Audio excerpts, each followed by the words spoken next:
जय माँ भद्रकाली। भक्तों, एक बार फिर से माँ दुर्गे काली चौकी पे मैं भगत शुभम आप सभी का बहुत बहुत स्वागत करता हूँ। आज मैं कुछ ऐसा स्पेशल एपिसोड आपके लिए लाया हूँ स्वर विज्ञान का, जो आप सभी भक्तों के लिए बहुत लाभदायक होगा। चैनल पे नए हैं तो चैनल सब्सक्राइब करें और कमेंट करके ज़रूर बताइएगा कि आपको वीडियो कैसा लगा भक्तों, और अधिक से अधिक लोगों तक पहुंचाइए ताकि ये जनमानस तक सबका कल्याण हो।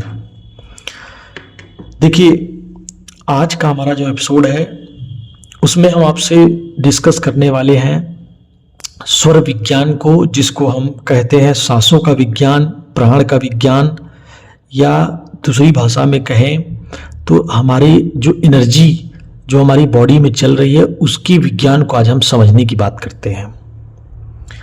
देखिए, इसका अनादिकाल से वर्णन है। भगवान शिव ने माता पार्वती को यह ज्ञान प्रदान किया था, जो ज्ञान के विषय में मैं आज आपसे चर्चा करने वाला हूं। सांसों का विज्ञान बड़ा ही गूढ़ है, बहुत ही रहस्यमयी है। ये आपके सक्सेस, हेल्थ, हैप्पीनेस, इन सब से ये जुड़ा हुआ है। इस तंत्र को समझने से पहले आपको थोड़ा और पीछे जाना होगा, जिसको सोहम विद्या के नाम से जाना जाता है। सोहम विद्या का वर्णन विज्ञान भैरवी तंत्र में वर्णित है, जो 3500 से 4000 वर्ष पहले हमारे पौराणिक ग्रंथों में भी इसका वर्णन आता है। अगर अद्वैत वेदांत की बात करें, जिसका मुख्य सार है अहम ब्रह्मास्मि, तो उसमें वर्णन मिलता है इसका। हमारे उपनिषदों में, हमारे जो धार्मिक ग्रंथ हैं, अनादिकाल से जो हमारे वेद वेदांत है, सब में इसका वर्णन आपको देखने को मिलेगा भक्तों।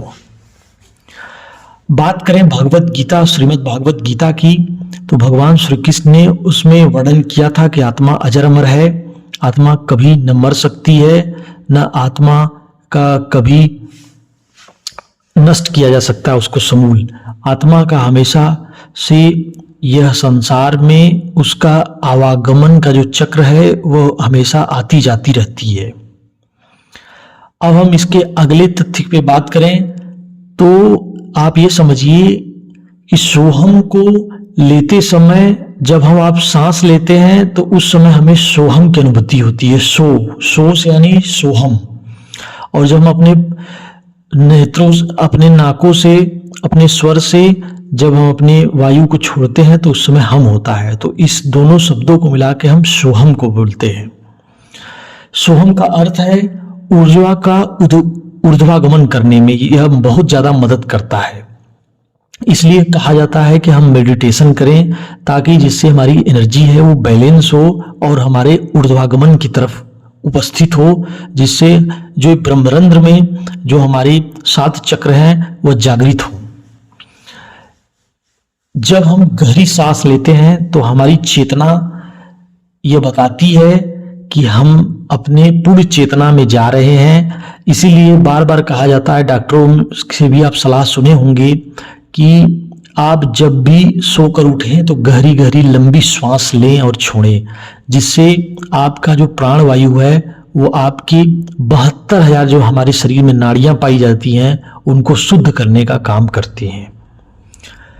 अब बात करते हैं तंत्र में, योग में, ज्ञान में यह नाड़ी तंत्र बहुत ही महत्वपूर्ण है।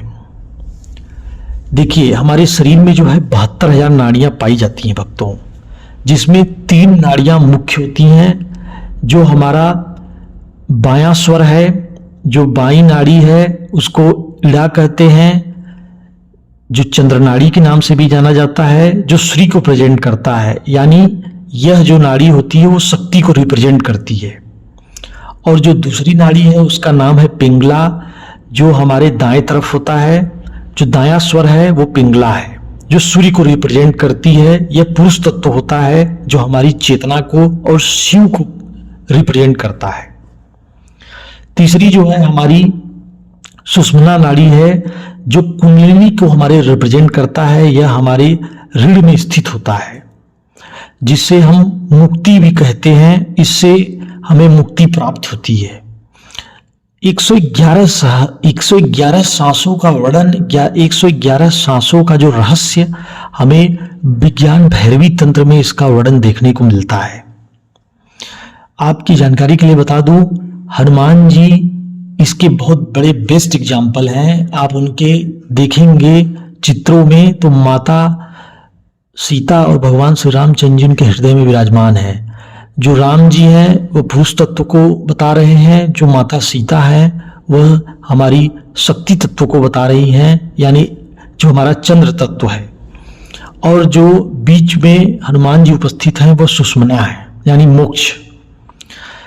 हनुमान जी को जो सिद्धियां प्राप्त हुई थी उनको कहा जाता है, हनुमान चालीसा का अगर आप वर्णन देखें तो उसमें कहा गया है, उनको बोला जाता है श्लोक में कि अष्ट सिद्धि नव निधि के दाता, यानी हनुमान जी को हर तरह की सिद्धियां प्राप्त थी। अगर इसके दूसरे पहलू को देखें भक्तों, तो जब हम गहरी सांसों को लेते हैं तो ये जो हमारे सातों चक्र हैं, जो मूलाधार है, स्वादिष्ठान चक्र है, मणिपुर है, अनाहत है, पांचवा विशुद्धि चक्र है, छठवां आज्ञा चक्र है और सातवां सबसे मुख्य जिसको मोक्ष का जो द्वार कहा जाता है वह है शास्त्रार्थ। इसका जो रास्ता है ये सभी हमारे प्राण वायु से जुड़े हुए हैं। इसलिए बार बार कहा जाता है कि जब भी आप सोकर उठें तो जब आप प्राण वायु को शरीर में लें तो नाभि तक लंबी लंबी सांसों को लें, जिससे आपके नाभि तक प्राण वायु अंदर उपस्थित रहे और आपकी जो 72,000 नाड़ियां हैं वह शुद्ध हों। अब मैं थोड़ा सा आपके इस वैज्ञानिक युग से जोड़ करके जो हमारा विज्ञान है स्वर का, उस संदर्भ में मैं थोड़ी सी चर्चा करता हूं। देखिए, इसका सबसे बड़ा विज्ञान यह है कि जो नाक, यानी चाहे वो हमारा बायां स्वर हो चाहे दायां स्वर हो, जब वो जैसा चल रहा हो, जब हम सो करके उठें तो धरती पर वही पैर रखें। इससे क्या है कि आपको थोड़ा ऐसा लगेगा कि इससे करने से क्या होगा, तो आपकी जानकारी के लिए बता दूं भक्तों, यह नाड़ी विज्ञान है। जब आप इसको साध लेते हैं, अपने नाड़ी चक्र को एक्टिवेट कर लेते हैं, तो आप कुछ भी चाहेंगे, क्योंकि यह जीवन जो आपका है वो प्राण वायु से ही चल रहा है। जो आपके शरीर में अगर प्राण वायु जीवन का सबसे महत्वपूर्ण, अगर कोई कहता है कि आपका रोटी कपड़ा मकान है तो वो गलत है। उससे भी ज्यादा जरूरी वायु है। अगर आप श्वास नहीं लेंगे तो आपकी मृत्यु हो जाएगी। हर जिंदे जिसमें चेतना है, जो जिंदा है, जिसके अंदर वायु का संचार है, समझिए उसकी चेतना हमेशा जागृत अवस्था में है।